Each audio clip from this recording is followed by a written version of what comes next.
Hello guys, it's me again. Let's make it Adobo. Start. Make sure the oil is hot. Fry the chicken until lightly brown and all sides. Then let's set aside the chicken from the pan. On the same pan, saute garlic and onions. And add bay leaves.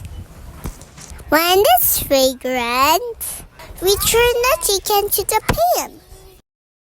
And now let's add soy sauce, oyster sauce to taste.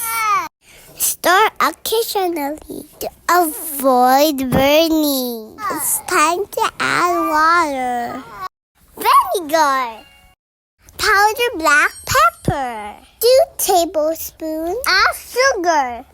Then there you have it. Enjoy! So yummy.